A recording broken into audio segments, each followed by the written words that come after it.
this finds each of you so very well. I'm speaking to you today from my studio in West Orange, New Jersey. Absolutely delighted to welcome intuitive life coach and psychic medium Ann Van Orsdel, who will be speaking to us from the greater Phoenix, Arizona area. She and her husband of 27 years split their time between Arizona and their lake home in Iowa, and they have two adult sons, ages 24 and 22. Ann has been able to connect with spirit since childhood, but she suppressed her abilities due to religious beliefs and self-doubt. Throughout her teens and early 20s, she eagerly sought answers to questions about death and the afterlife. And after more than 20 years in the corporate world as a marketing and advertising executive, Ann felt a strong pull to follow her soul passion. I'm looking forward to chatting with Ann about seances and her personal experience with fully materialized spirit, her personal rebirth, and her work as a professional intuitive coach and mentor, how she combines her skills to benefit others seeking to transform their lives, and what it means when she says that she helps her clients create transformational change in their lives with the highest standards and ethics in every way. I can't tell you all how important that is for me to be transmitting that information to all of you. This is surely going to be a really meaningful and special interview with a really special lady for all of us. Hi, Ann. A really warm and heartfelt welcome to Grief and Rebirth podcast. Thank you so much, Irene. Thank you for having me. It's such a pleasure to be here. It's so wonderful to get to know you and to do this. Yes. And fun too. Absolutely. Absolutely. So let's start by having everybody, which is really fascinating because obviously you have these gifts and you had a childhood and things happened that sowed a lot of self-doubt and held you back a little bit. So could you tell us about your childhood, your ability to connect with spirit since you were very young, and your need to suppress your abilities due to religious beliefs and self-doubt? Yeah, thank you. You're welcome. Yeah, I say to people, I believe now that I've had this ability since I was young, very young, maybe born with it. I don't truly know, but I remember being a young child and I actually had a recurring dream where I felt almost smothered by visitors coming around my bed and just, and it felt, all I can really describe it as is this kind of a smothering feeling. And at the time, when you're 6, 7, 8 years old, it's quite scary. So I would end up in my parents' bed and I would tell them about these dreams. And now looking back, I'm certain that it had to have been spirit trying to get my attention, right? And just, they were there to guide me, to look out for me. But to me, it was overwhelming. So as I grew up, I was raised Catholic. So when we talk about my religious upbringing, I was raised Catholic. So Catholics really don't believe in spirituality, do they? Well, it's interesting to me. I am certainly not an expert, but having gone to Catholic grade school and growing up in that environment, I didn't feel comfortable talking about it. I felt like I needed to refer to the Bible or other things that was the truth, the all-knowing truth. And so I really kind of suppressed it. So I had an experience actually when I was in my late teens where a neighbor who was very, very involved in the Catholic Church, and her daughter had an experience with automatic writing. And she was actually writing words from the Virgin Mary. Wow. It was incredible. And I was privy to this just because my mother and her mother were friends. And so I would hear kind of second and third hand what was happening. At the time, it was pretty hush hush because we were all part of the Catholic Church. But one thing that happened was, she was tested. I understand she went to the Vatican, to have, to validate her experiences and things that were happening. But in the end, it was really very much orchestrated by the Catholic Church. And for some reason, that just rubbed me the wrong way. I thought, wow, everyone should know about this. So it was kept very quiet, kept within our parish. Since then, I think that they've released some of these writings. I've read some of them. They're all very loving and beautiful. The messages are from Virgin Mary, from Jesus, and it's all about loving one another. That's the ultimate message, which at the end of the day, that's what mediumship is about. You're right. So I struggled with that. And I thought, how can this not be okay? What the mediumship that I was, feeling pulled to, but that her automatic writing was okay. So I struggled with that a bit. As I got older, was in college, things of that nature, I started to come away from the Catholic Church as a structured religion for me. I still like to visit the churches. I love the actual buildings themselves, the cathedrals, all of that I love. But I didn't find the teachings or really even the Sunday masses, something that was fulfilling for me. So I stepped back from that a little bit, and I just kind of sought my own religion. And now I say that I am spiritual. I'm not a spiritualist, but I am spiritual, and my religion is love. And that's what I say. Good for you. But I have Really to tell simple. you that I had this similar experience. I'm Jewish, and I had the similar experience. And when I came out with my book, I literally went to a rabbi and I said, there are references to my having a past life in Israel, in ancient Israel and all. He said, I can't talk to you about that. You're a woman. You can only discuss it if you're a man and you're over 40 years old, all this very old fashioned thing. So I also had the same experience. I love my religion. I love attending services and all, but for me also, I kind of stepped away from some of the teachings and all, because I feel they're rather controlling and seem to have a little bit of a different agenda. I mean, he didn't even want to look at it. He just, my goodness, right? And it helps so many people. Same with me. I anything that's fear-based, I stay away from, because to me, I have no fear working with spirit. It's pure love. It is absolute love. Now, were your parents encouraging of it, or were they more in the religious vein, saying, don't do that, Anne? Yeah, I kept it fairly quiet. I after I had my second child, this was when, John Edward had his TV show Crossing Over, and James Van Prague was on television. It started to become, dare I say, mainstream. And I was really pulled in. I was wondering, what is this all about? I would go to my local metaphysical bookstore and had a few readings for the first time. I was in my early 30s. And I thought, okay, what is this? I was fascinated. I came at it from a very scientific angle. I wanted proof. I wanted to understand, how could they possibly do this? And where was this gift coming from? And how could I discover it?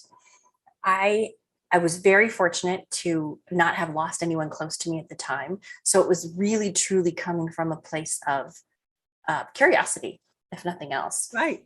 And had a few readings that were really interesting, but no one ever came through for me because I didn't really have anyone on the other side, except, of course, my grandparents, who I wasn't really that close to in life. So I didn't invest in it. Didn't you have a divinely inspired connection with your deceased grandmother? I did. So that happened next. So I had a couple of these readings. One of them was a gentleman at the bookstore, and he said, oh, you're going on a trip. And I said, well, yeah, actually I am, overseas. He says, you're going to have quite the experience there, and just breathe through it. And I thought, oh my gosh, what's going to happen? Is the plane going to go down? What is happening? Sure enough, I did. I had an experience while going through Hampton Court, which is Henry VIII's castle. And it was so overwhelming. I've always been claustrophobic. So I'm really curious if other mediums are claustrophobic, because I can't go in small spaces. And it was not a small space. It was in this massive area within the castle. And I knew I had been there before. And it was so overwhelming. I thought I was going to faint. So I had to run out of the building during a tour, which was quite embarrassing. But I ran out of the building and I had visions at that time. So what he said was going to happen to me had never happened before. So I went back and I talked to him and I said, what is this? What's going on? And he said, this is part of your awakening. So that I would count that as absolutely the first memorable, measurable event in my own awakening that happened.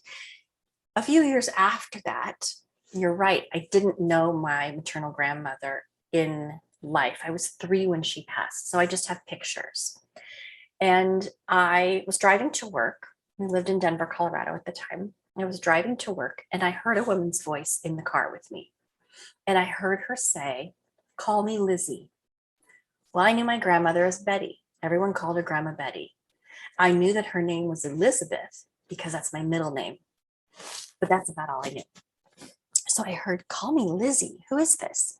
Got to my office, called my mom, and I said, "Did anyone ever call Grandma Lizzie?" And she said, and this is so my mother, Sue, it's her name.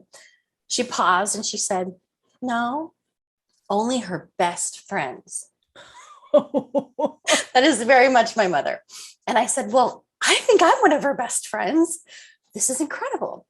So I felt like my grandmother was around me.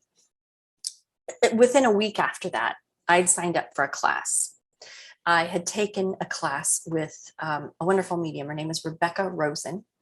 She's in Denver, Colorado. And before she was on the Oprah show or before she had any of her fame that she does now, she did classes. And I was sitting front and center. I wanted to learn how, not so much to connect with the afterlife. That wasn't my ultimate goal, I guess. I wanted to find out how it worked.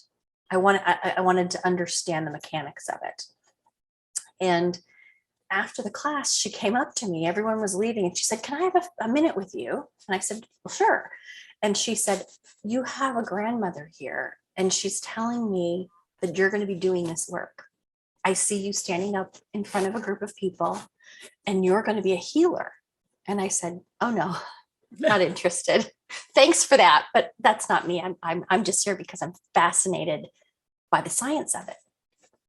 And she said, "Her name's Elizabeth, and so is yours." And I said, "Okay, now you've got my attention." So she told me at the time that I would be doing this work and that my grandmother would be a part of it. So fast forward, how now I've got this Lizzie connection, and a medium that I trust is telling me that this is something that I'm going to be called to do more of. So I was very, very curious. So I started to talk to my grandmother, I started to meditate. I started to ask her to bring me signs if this is something that I was supposed to be doing. And really I'd always heard her voice in my ear. I'm still working on my clairaudience, clear hearing. That's something that's really opened up for me in the last year to 2 years. But at the time, I was hearing it as if it was my own voice in my head. And that's how I heard Lizzie. And she went so far as to say, "I need you to have my locket." I said, Wow. "A locket? There's a locket. Someone has a locket." So I went to my sisters. There's 4 of us girls in the family. And I said, "Does someone have a locket from Grandma?" And she's telling me it has the name Lizzie inscribed on the back. Nope, hadn't seen that. My mom says, I don't know what you're talking about. I don't recall that. My other sister walks in the room. We're all home for a holiday or something. And she walks in the room. She says, "Oh, I know exactly the locket you're talking about."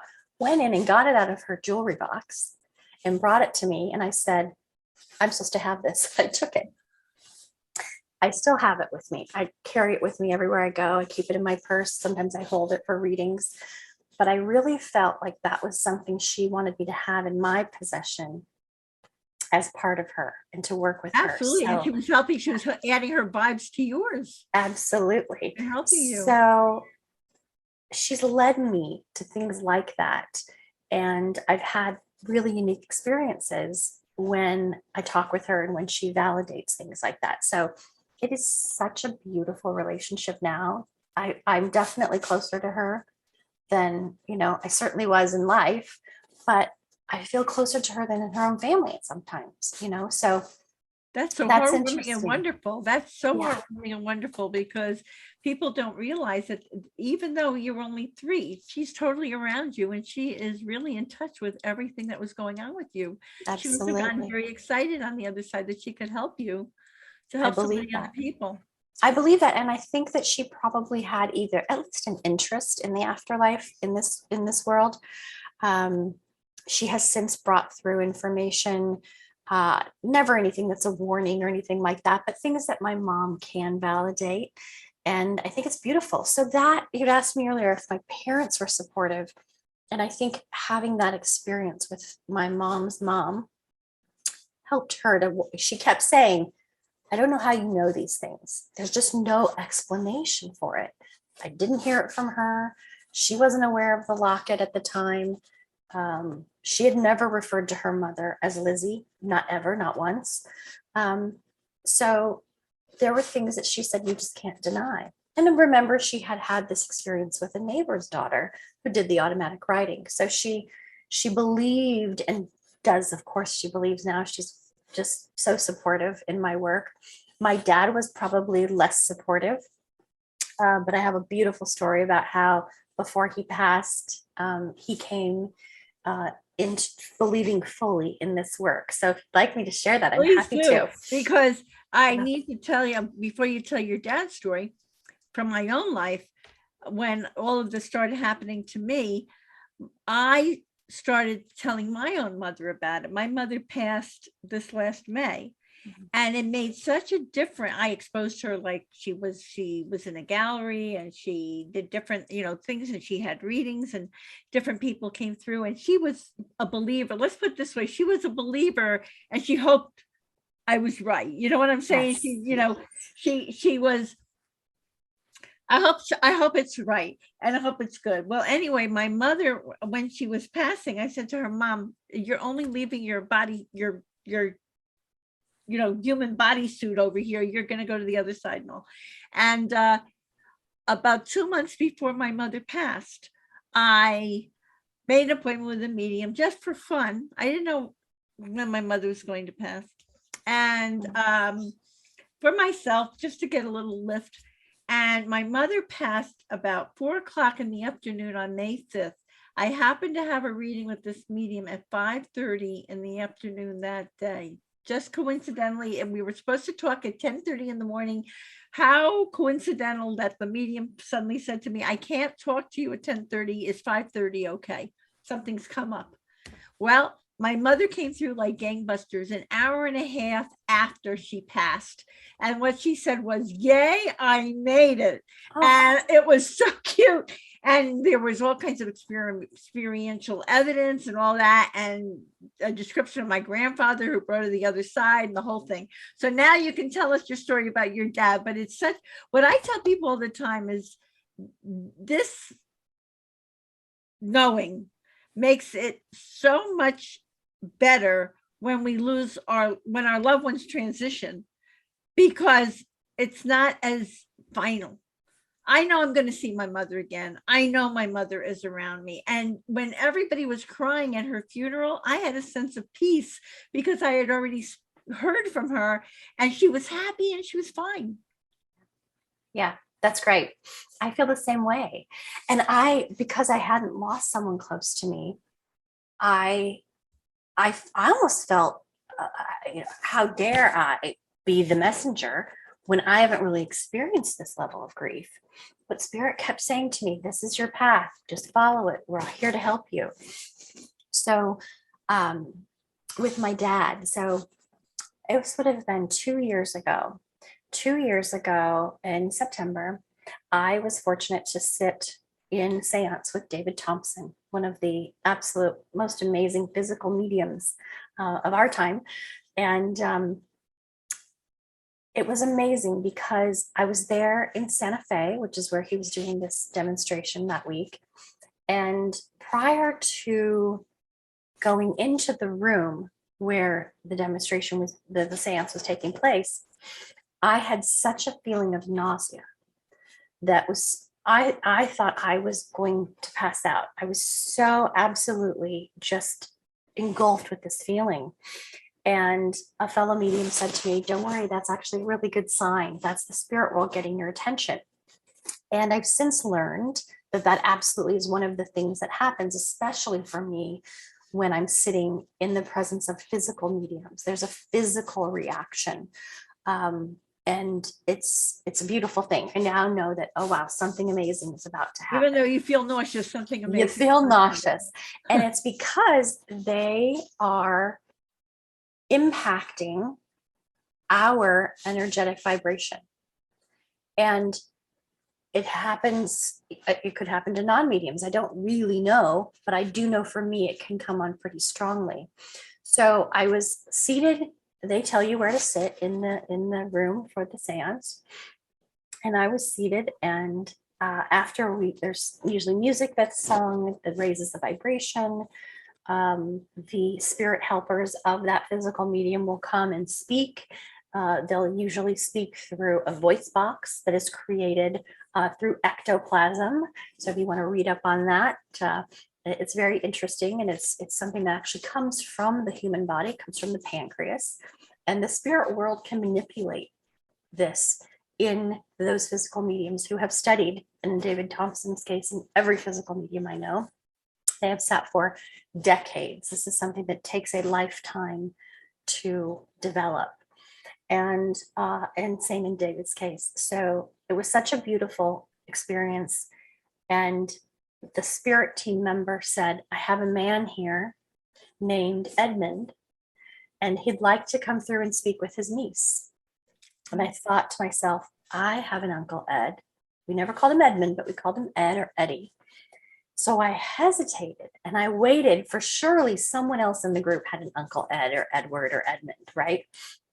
No one said anything. The spirit said louder, the niece is here in the room. Please speak up. And I said, I have an Uncle Ed.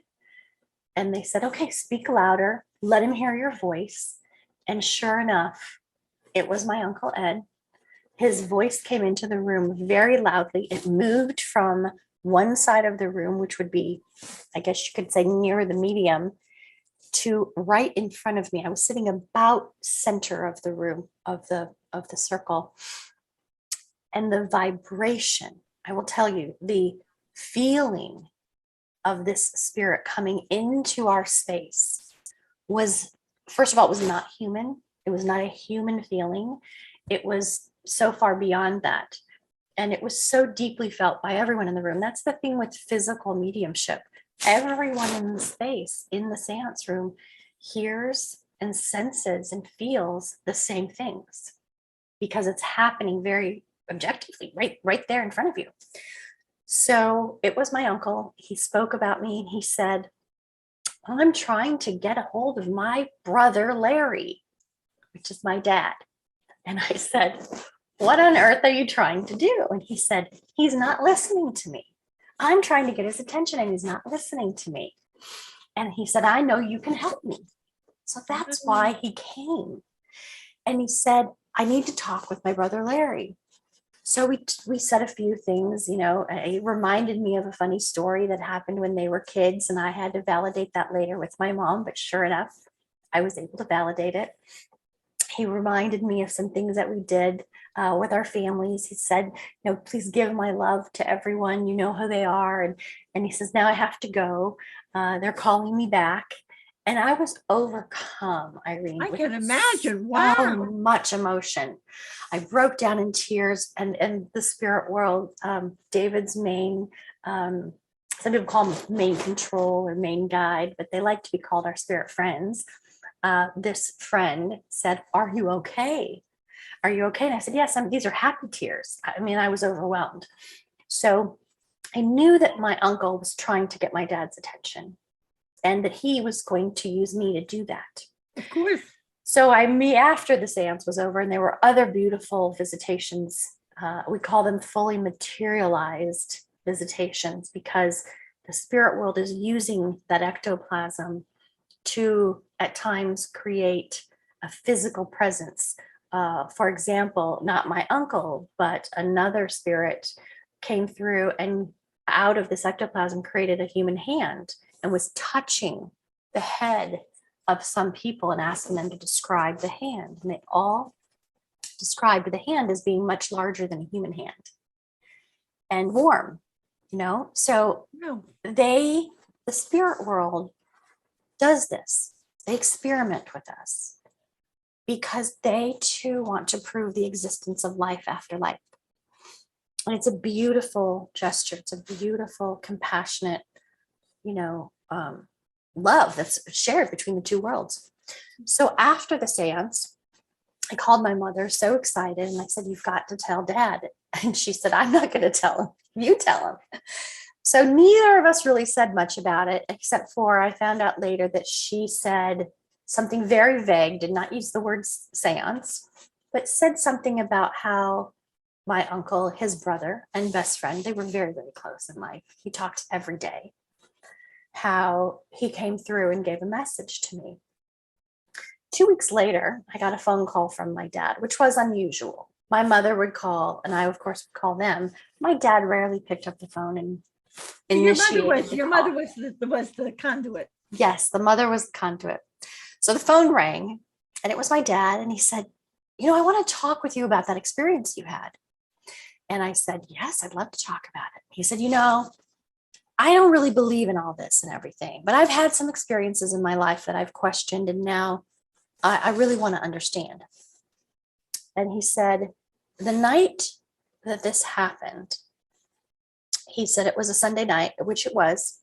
And he said, "Your mom told me about this experience you had, and I had to then fess up," because he described then that what had happened was every single night, starting with that night of the seance, which was a Sunday, to the night that he called me, it was 2 weeks. Every single night in his dreams, his brother, Ed, came to visit.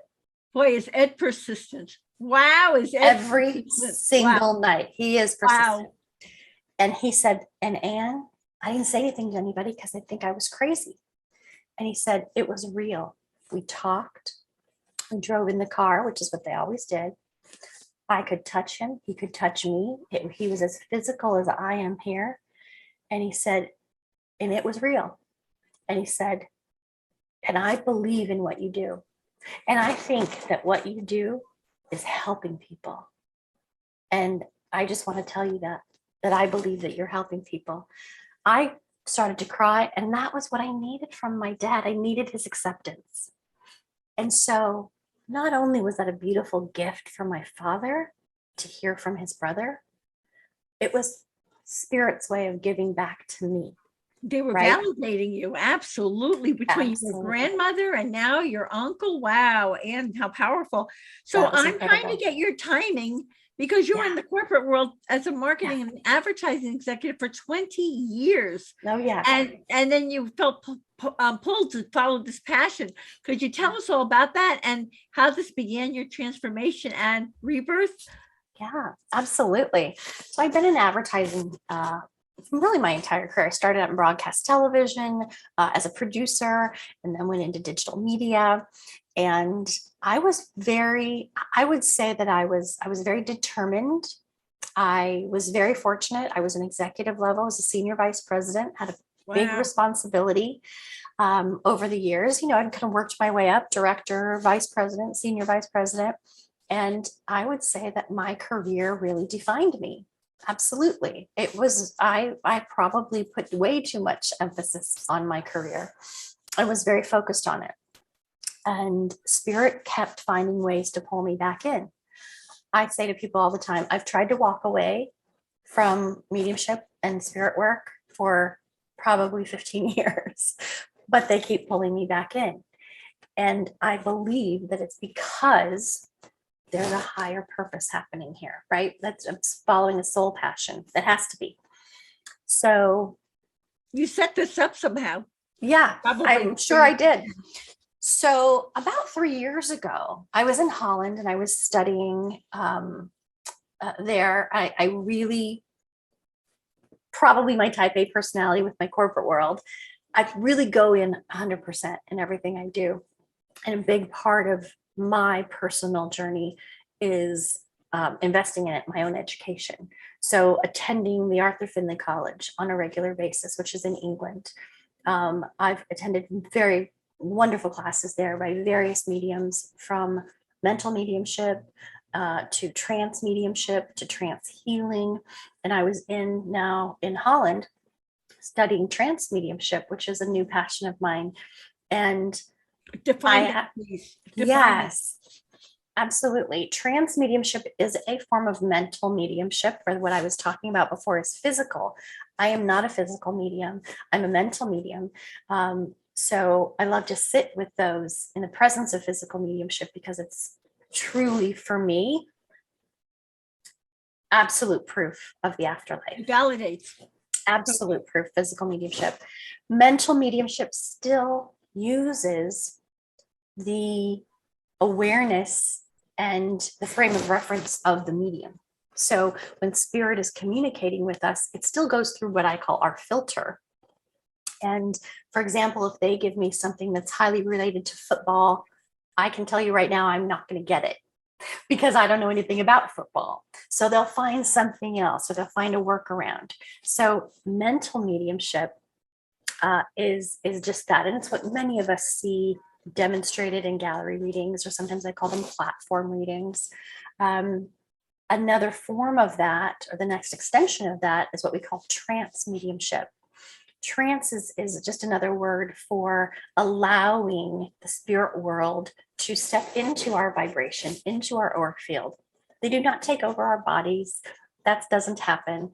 It is them really relying on us as a vessel to get across information. And trance mediums will speak the word of their spirit communicator.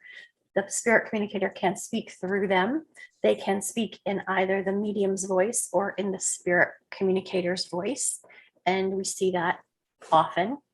And then from there, it kind of branches out. Then there's direct voice, indirect voice. People like Leslie Flint, who's one of the most famous pioneers of direct voice and indirect voice, in our history. For those of your members that want to listen and hear about him, Leslie Flint, and the stories of what happened in his home circles and his demonstrations are truly remarkable.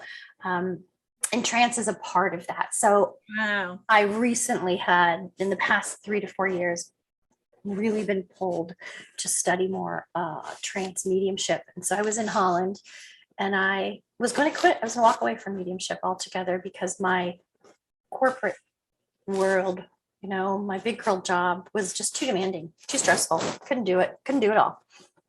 And even though I was maybe only doing 1 or 2 readings a week, at times I had to stop and not do any for over the course of a year.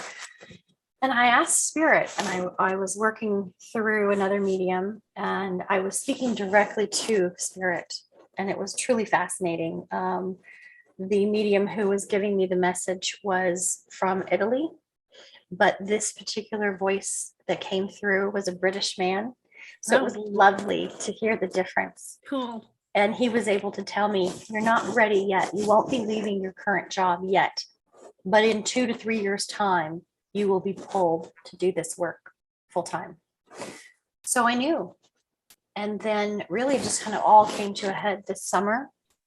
And I couldn't ignore it any longer. I just felt that if I didn't make a change, that I didn't honor myself and my own happiness, and I was going to get sick. I was going to manifest an illness or something because it was just too demanding what I was trying to do. Right. So Spirit said, it's time. It's time. So that You was literally got the message when it was time. I literally got the message when it was time. And it was so wonderful too, Irene, and your listeners, I'm sure, can relate to this. Not only did I hear the message, it was over the course of a couple of weeks. It took me a while to actually resign from my, to my And boss. what did you tell them? I'm resigning because I'm going to let spirit come through me, or did you make up some like little excuse? I said, I'm going to follow my soul's passion, and I'm going to help people. And when I'm ready, I'll share more about what that is. But I just said, I can't do this any longer. I'm being pulled elsewhere. And of course, they tried to get me to stay. And, well, couldn't you just take a few months off? And I said, no, it doesn't work that way. I really need to cut the cord. And so, yeah, that's what I did. That was back in October. Wow. So, yeah. So Wait, October when? October? This was October of 21. 21. Wow. Yeah, and so I should back up a little bit because of course we had COVID and everybody's lives have been affected by this. Mine had been gravely affected. My father passed of COVID in November of 2020. And you know, just a lot of life changes happened that year. And I just knew, and to back up a little bit, I was so grateful that my uncle came through and made that connection for my dad 2 years ago, because at the time I thought he must be preparing my dad for his transition. I just And thought of that. yeah. That was like, more than coincidence. I mean, wow. Yeah, and it was 2 years later, but it still was him preparing. Absolutely. And so that happened. So that was a big year. 2021 was a big year on so many levels. So yeah, this was recent. So I walked away from that and I literally just threw my hands in the air and said, Spirit, show me where to go. Show me what I'm supposed to do. And I just heard baby steps, and take the time to really sit and reflect and put the time into meditation and sitting in circle and sitting for trance and all of the things that I didn't have time for before. So I've been doing that. Now I'm making the time to do that. Yeah. Wow. And tell us about your specific, all right, so you're not trans channeling yet, are you? I am doing some trance Sure. speaking. Yeah. And it's interesting that you call it channeling. In fact, when my first course at the Arthur Findlay College in, when was it, 2017 or 2018, when I took a trance class, I raised my hand and I said, now, I'm from the US. I was the only US student there that particular week.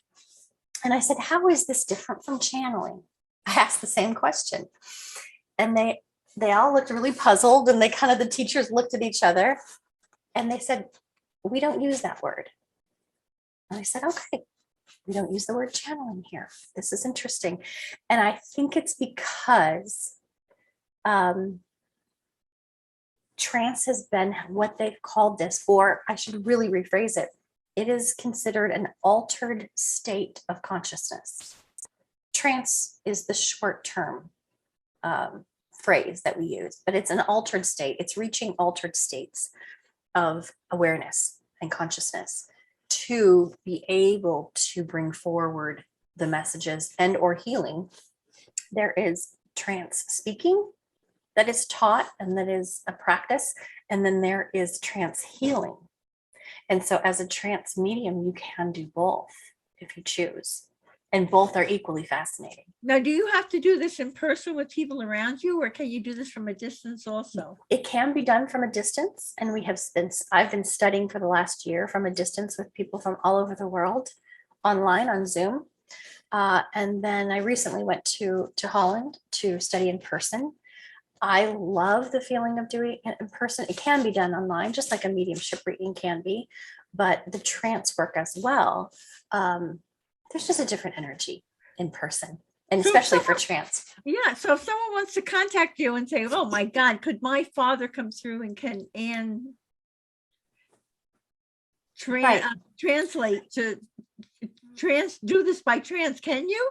As opposed to just providing experiential information?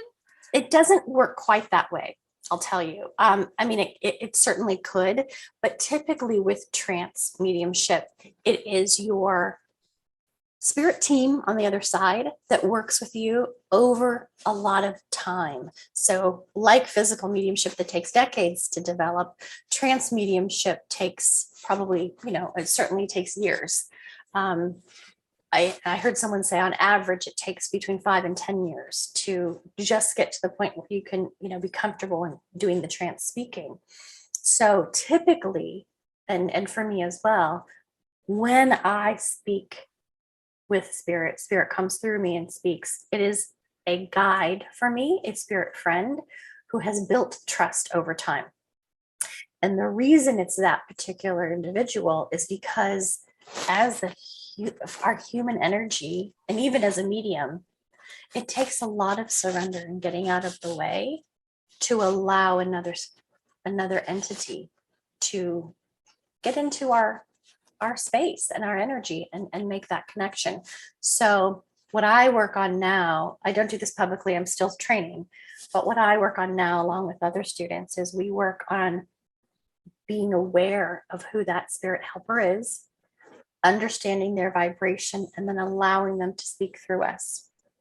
And most every instance, it is a message of love and compassion.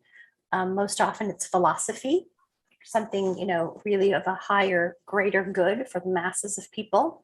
It is typically not individual messages like you would do a reading, but anything is possible. Irene, I am telling you what the message I received a few weeks ago while I was in Holland from the spirit world, which was from a wonderful guide who's been, in the spirit world for over 100 years, came through and spoke through his medium and said, expect the unexpected.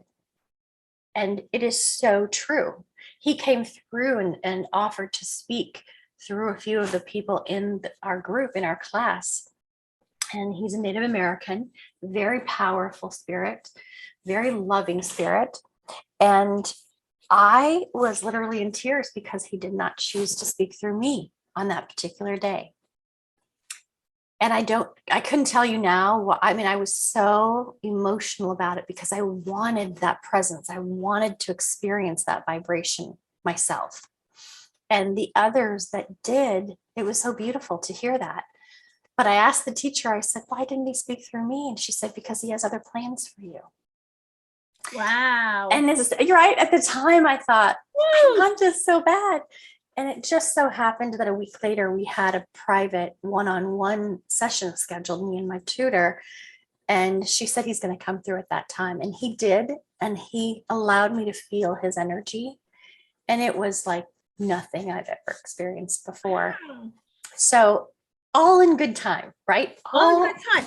So, but in the meantime, right now, if someone wants to come to you and work with you as a professional intuitive coach and mentor, you can do that, right? So how do you do that? What are your gifts and how do you, okay, Ann, I'm screwed up with my career, or I've got a problem with my husband, or I lost someone. How do you work with them that way? Well, and I have all of that. I have all of those scenarios that you just talked about happen. I like to say intuitive coach because of my years in the corporate world, I get it. I understand those people that are really wanting to, maybe take that leap of faith, start their own business. I've owned my own business twice now. I've been in their shoes. I know what it feels like to wake up at 2 a.m. and figure out how you're going to make payroll. I know what that's like. And so I have always been told by Spirit that I'm going to combine my corporate executive work with my spiritual work to help others. So when I left my previous job, I said, okay, I know there are people that have an interest. They've reached out to me and expressed an interest in learning how to live more intuitively.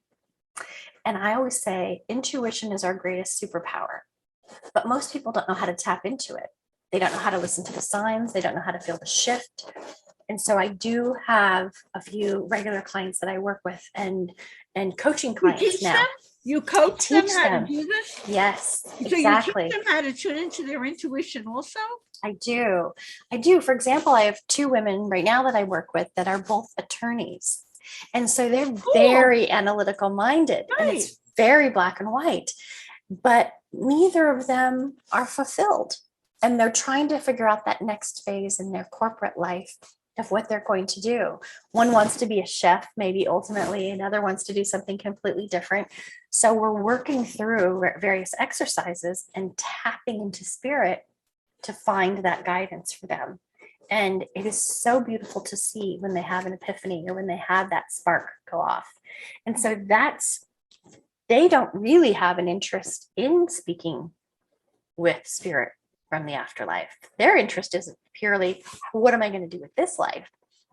And spirit can help with that. So that's tapping into your own intuition and your spirit team to make those decisions. And it's really beautiful to see. So that's the intuitive coaching side of it. I also coach those that want to get started on their own mediumship or psychic ability path. I use the words intuitive and psychic interchangeably because when I go psychically to someone, so if I were reading you and I would go psychically, that's more of a heart to heart connection, or Mhm. I'm reading your energy, right? And even in my mediumship readings, sometimes spirit will shift and they'll give me something psychically. And I really always try to say, and that's one of my, one very important aspect of how I work authentically is if I'm getting something psychically, I always tell my clients that. And I'll say, Spirit's not particularly giving me this message at this moment, but what I'm getting for you psychically and reading your energy is X, Y, or Z. And then I share the message, and then I'll feel that shift in awareness, and I'm right back into connecting with spirit. Wow. So most mediums that I know, all mediums are psychics, but not all psychics are mediums. So one thing that was very important in my training was how to go from that psychic ability shifting to the mediumistic in one session, because it's a very different vibration. Wow. Wow.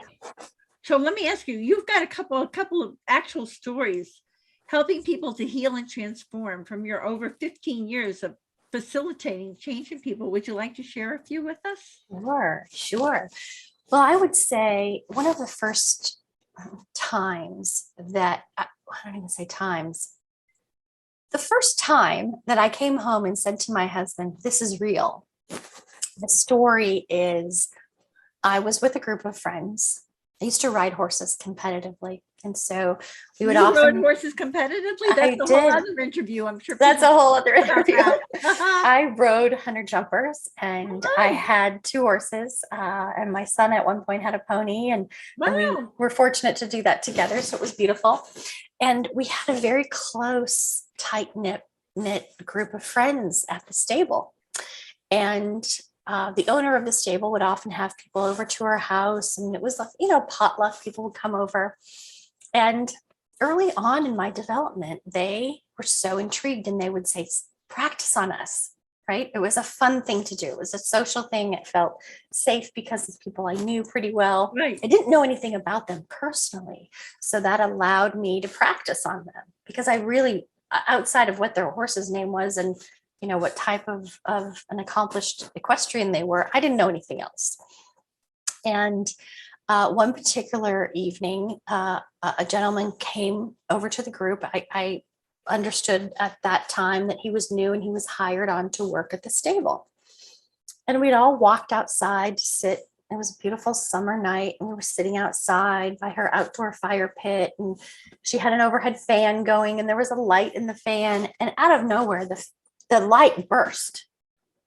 The light just burst, and no one was around it at the time. No one was hurt. It was just, now I know it was spirit getting our attention, but it was really strong.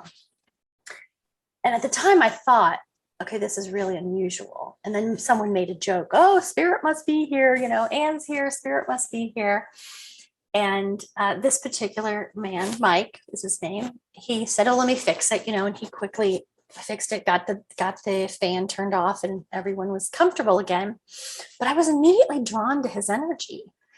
And, everyone started to settle and get comfortable. And then the questions start to come. Well, tell me about your mediumship and how does this work? And, is there anyone here? And sure enough, I was very drawn to Mike. And immediately I knew that he had a very close friend in spirit. I knew that this friend had died by gunshot to the head. I knew that it was a drug deal gone bad. I just knew these things. And I thought, well, I don't know this man, right? He's never been here before. He's brand new to this group of friends. But he said, absolutely, I'd love to hear what you know. And for the next hour or so, I just started talking, sharing with him what I was getting. And he was in tears. Everyone was in tears. It was so powerful and so emotional, down to, I remember saying to him, I'm being shown an image of a small, like a lamb in a field, a beautiful lamb. And he started to cry and said, that's my nickname, Lammy. Oh my gosh. Yeah. Oh and my I gosh. said, you Oh, can't make this wow. stuff up. I'm looking at Wow. a big, strong man, and his nickname was Lammy. Oh my gosh. I could have never expected that. And detail after detail followed, and he was just so touched by it. And I went home that night and I said to my husband, this is real. I don't know how it's real, but this is real. And I better pay attention. And the next morning I went for my lesson at the stable, and he was there, and he came up to me with tears in his eyes and he said, can I talk to you for a minute? And we went in the office, and he told me, it's going to be hard not to be emotional about this, but he essentially told me, Irene, that he had come to that group last night, but that he fully intended to take his own life shortly after. Wow. Yeah. And because his friend knew this in spirit, broke the light, got our attention, made sure I gave him these messages. And he's doing great today. He's doing phenomenal. That is fantastic. Life-changing. And I'm sure you've saved many lives by hearing these similar stories. That was really very impactful for me. That's amazing. I have been told that 21 people have decided not to commit suicide from listening to this podcast, which is, I am so humbled by it and so grateful. Yes. To be able to bring all of you so that people really get the truth about that their lives, and this is school, and you're here to learn lessons and about going on and all of that. I'm just so grateful. Do you have another story, or should we move on? Because I want to talk to you about this to me is so incredible. You say that you help clients create important transformational change in their lives with the highest standards and ethics. And I got so excited when I heard this, because truly people don't trust this world, because like in every world, there are people who are charlatans. There are people who are phony. There are people who are fake. So I was like, let's talk about that. What do you consider the highest standards and ethics which informs what you do, as opposed to, and we won't name names, but as opposed to what other people do that are not according to, they're more ego driven, let's put it that way, or money driven or whatever, So let's talk about that. What does it mean to have the highest standards and ethics in this business? Yeah, I'm so glad you brought that up, because to me, it's incredibly important. There's already so much. We're already putting ourselves in such a vulnerable position doing this work. Let me just start with that. I wish that everyone would understand that as a medium, every time we speak, every time we do a session with a client, every time we teach, we open ourselves up to spirit. We open ourselves up for scrutiny. Really, we do. And everyone that I know that does this work understands that. And it's not the same in every profession, right? You wouldn't. Right. I would have never been questioned about my abilities to, represent digital media services for, Fortune 100 brands. No one would ever question that in my previous career. But because this is something that I think is really misunderstood oftentimes, or people are scared of it for whatever variety of reasons, all of the reasons that there is uncertainty around it and there is, scrutiny are valid. Everyone has their own personal reasons. So I believe that coming at this work with authenticity and integrity is utmost important. And how I do that is I make sure that every time I'm giving a reading to someone, I know that I'm linking with the spirit world. If I'm not, if I don't feel that shift, if I don't feel the spirit world presence, I tell my clients. And I will be wrong. I say, in most instances. No, you don't make up a story to keep it going. You'll just say, I'm not feeling it.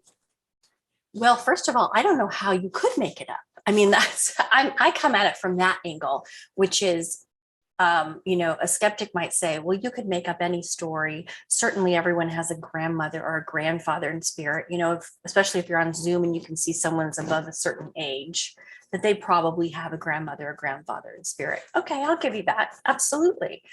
But what you can't make up is their relationship, that energetic footprint that spirit has and is bringing into the session.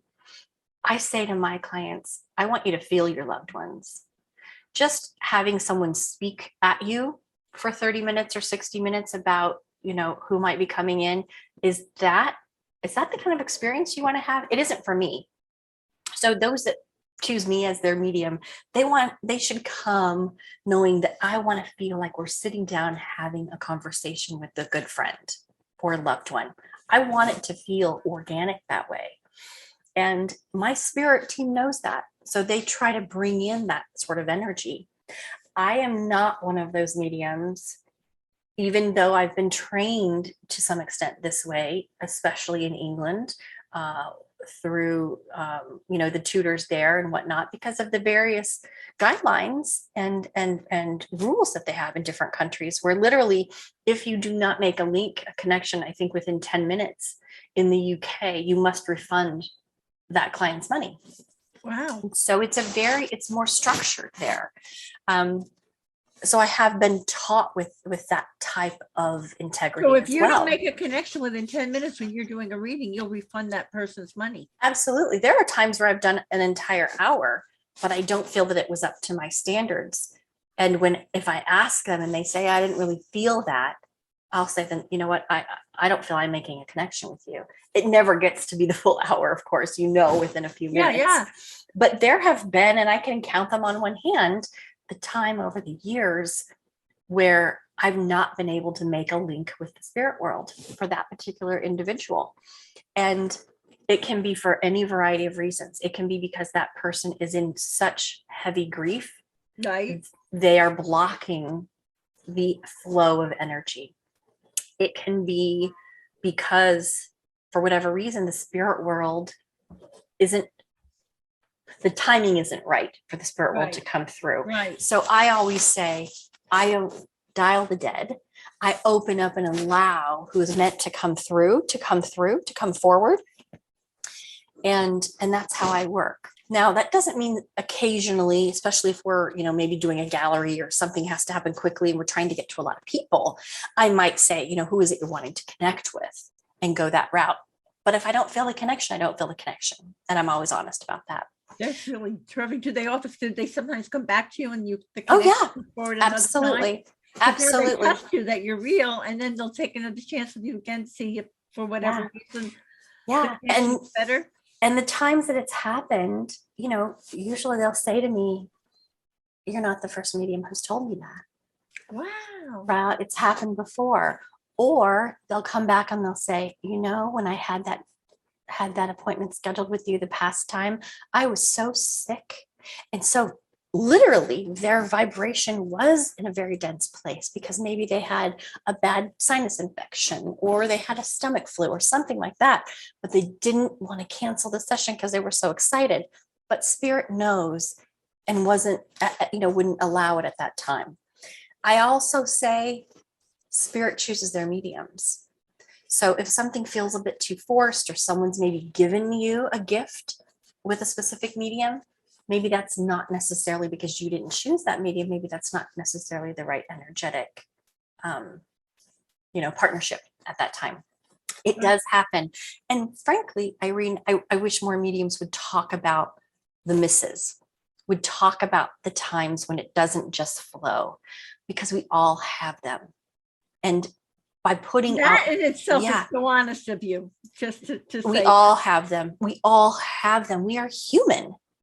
For me to sit here and say, oh, every reading I do is 100% accurate and it's just so meaningful and wonderful. And what? That's my ego talking. I don't control it. I can have, and you and I both have had these experiences where blow us away. The amount of evidence, the feeling we get from spirit is so incredible. And the next day, it's just kind of ho hum. It's okay. We had the connection, we got the validations and evidence we wanted, but I didn't feel it a certain way. And so I'm just going to chalk that up to, it's because we're human. And it's because there are so many other factors that have to come into alignment for a reading to truly come from a place of perfect harmony. That's the word the spirit world uses with me. Unless there's that perfect harmonic blend, we will have misses. We just will. And so I ask people to be open to that. I think, when I was testing for helping parents heal, for example, I'm a medium with that organization and some others.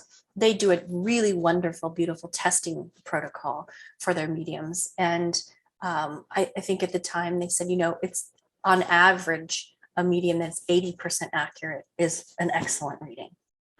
So I just want people to think about that. I would say it's 60 to 80%. We all strive for 100%, but that's, again, our ego talking. Right. So when people work with me, I like them to share their energy. If you come to me and you've got your arms crossed and you're just, ready to test me. Skeptics? Yeah, you send them on their way? Yeah, skeptics are fine. I have no problem with skeptics, but engage if you're talking to your loved one, right? If you're here to connect with your son or daughter in spirit, are you just going to sit in the corner and not have a conversation back with them? Oh my goodness, you wouldn't do that in person. That's extremely rude. So why would you do it with them in the spirit world? And sometimes spirit doesn't have any patience for it. I'll tell you, they'll say, we'll come back another time. Because I say to my clients, you can talk with me. We can have a dialogue. You don't need to give me any information that I should be giving you as evidence, but there are a number of things we can talk about, including the weather, to just get the energy flowing, right? And so I say to people, I'm not one of those mediums that wants to just hear yes, no, or I don't know. Because I'll tell you. That's cool by itself. Because I've been in sessions where people say, don't give me any information other than yes, no, or I don't know when I say something. So tell us about the difference with that. Yeah. So the difference for me is if I'm giving you a beautiful message from your husband, for example, and he's very aware of what you're doing in your life, and he wants to talk about an upcoming anniversary, and he wants to talk about this, that, or the other. It's beautiful evidence coming from me through him, right? From him. And all I'm allowing you to say is yes, or I don't know, or no. How enjoyable is that for you as the sitter? I don't think it's very enjoyable. So I understand that we need to have a level of realism in the readings. We have to deliver authentic messages. I believe we can still do that by engaging in conversation as well. I would love to hear, right? I mean, it's more, you're paying for the session, even if you're not paying, even if it's a free session in a group, for example. I would walk away from that knowing that I really wanted to express my gratitude to my spirit friends, but all I was allowed to do was say yes, no, or I don't know. So if that's just not my style. So if that's what people are looking for, then I'm not the medium for them, and I'm okay with that. It's okay. And what I am right for those people who want to feel the presence of their loved ones. And I just had an amazing reading last week where a wife came through right away. It was a man that came up on the Zoom, and I was so flooded with emotion from this woman in spirit. I thought I was going to faint. And I literally had to say to him, I need a moment, because I have a woman here who is giving you so much love. It's almost too much. And I said, this has to be your wife. And he said, yes, my wife's in spirit. So I knew without a doubt who I had right away, because the energy was so strong. And there were a few things that I said that I wasn't sure how they fit for him, but I still was the one providing the evidence. And the way spirit gave it to me was so unique. For example, I kept hearing law. And I thought, oh, she was a lawyer, or he is a lawyer. They're talking about law. The husband said she was in law enforcement. So do you see how I still gave the Instead of saying evidence? yes, no, or maybe he was able to give you a little more detail so you could even get better information because now you knew where it was coming from. That's just it. Really That's cool. just it. That's really cool. I was able to, and I was able to get better information because the spirit world heard his response. The spirit world heard and felt his vibration of correcting that. So the spirit world knew when they were giving it to me clairaudiently, law, I kept hearing law. He validated that it was law enforcement. Spirit world went, yes, this is working. I'm so excited. His wife got even more excited. It raised the vibration. The rest of the hour was incredible. And so, but, I think he came prepared to say yes, no, or I don't know, but had a better experience. Of course he did. He had a great time. Yeah. So now hearing all of this and everyone wants to get a hold of you, could you tell them all the ways to get a hold of you? And I know you're also starting to do some in-person events and sessions in Phoenix. So would you like to share some information? That's going to be starting in February, right? Absolutely. I'm going to have a studio space that's opening up in February. So I'm going to be offering group meditations, group readings, classes, one-on-one in-person sessions, which I think so many people are eager to do that one-on-one again. Wait, may COVID go away. Make it go away. Yes. And so that will be, once that's all finalized, that will be available on my website, AnnVanOrsdel.com is my website. Let's spell everything out, Ann. It's AnnVanorsdel. Correct. Okay. Thank you for that. Okay. And then I'm also on Facebook under Medium Ann Van Orsdel, and I'm on Instagram with the same Medium Ann Van Orsdel, all one word. And I also have a private group on Facebook called Serving Spirit, Exploring Mediumship. And there are about 1,000 members in the group, just over 1,000 now. And we talk about all things mediumistic. We talk about signs and symbols. We do free readings. I try to go on at least once a week, and I will allow spirit to bring through whoever is in the group and wants to talk.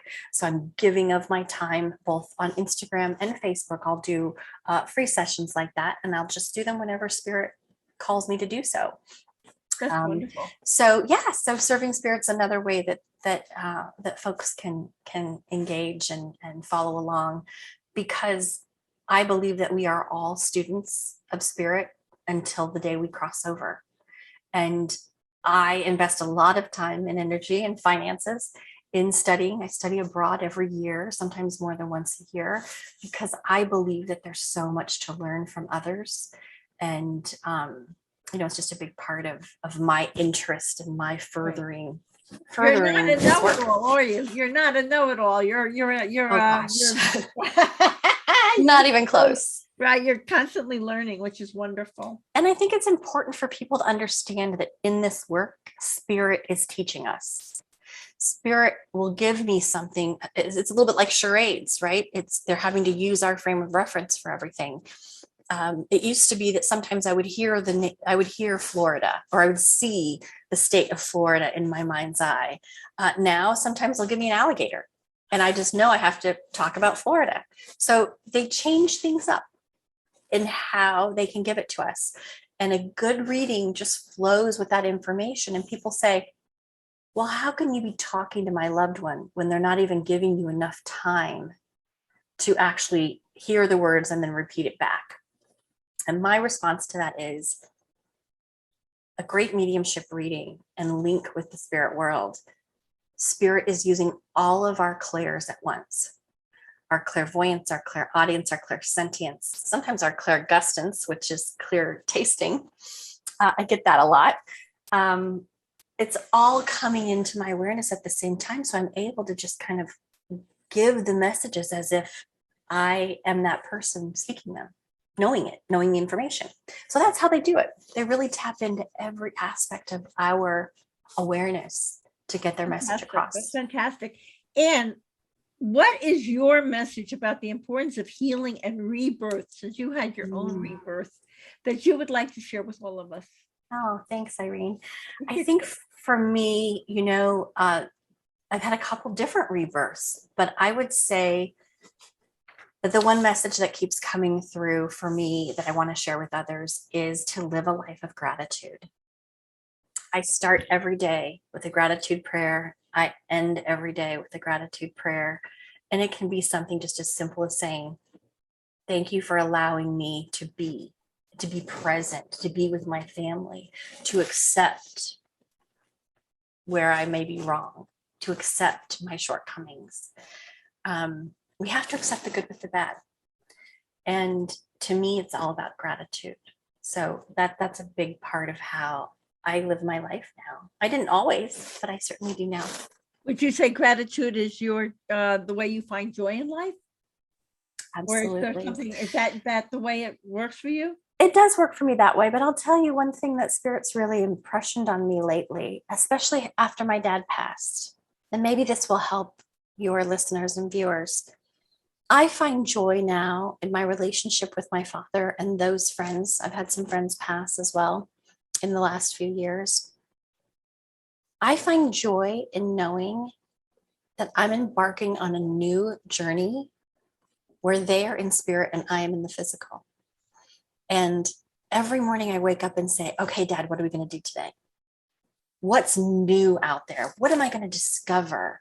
What is it you're going to show me and have me experience? And I say that not just to my father, but to my entire spirit team.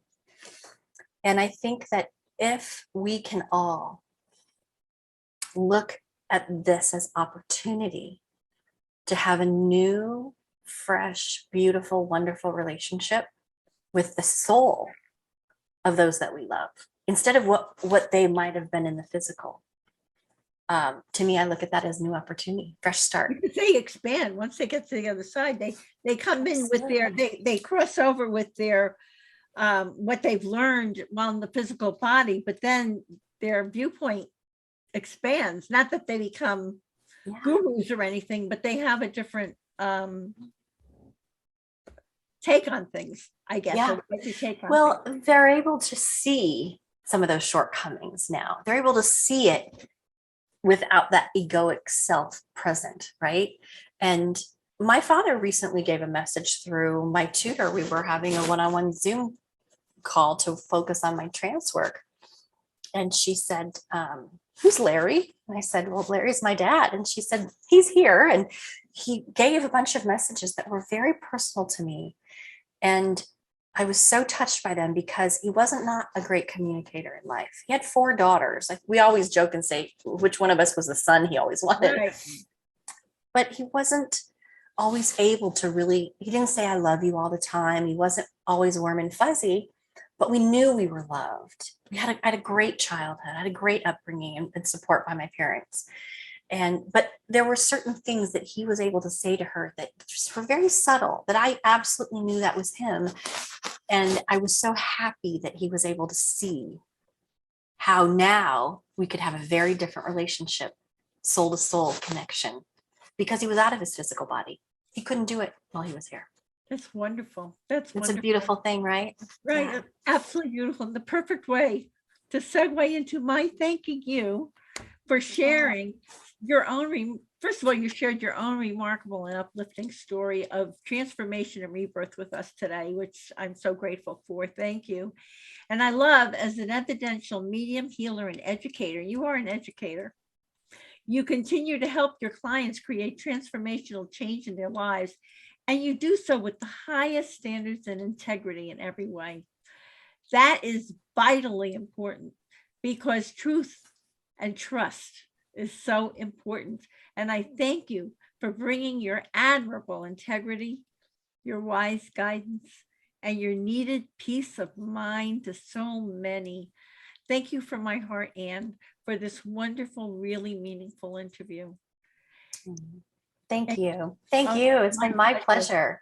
My pleasure. And here's a reminder, everyone, that you can see the show notes and all Grief and Rebirth podcast episodes on ireneweinberg.com. And make sure to follow us and like us on social at Irene S. Weinberg on Instagram, Facebook, Twitter, and especially on YouTube. like, subscribe, and hit notify to make sure that you will get the inspiring new interviews just like this one coming your way again and again. It's just so wonderful. Thank you so much. And if you'd like to be part of this special Grief and Rebirth podcast Rebirth series, please send me an email to hello@ireneweinberg.com. As I like to say, to be continued. Many blessings, and bye for now.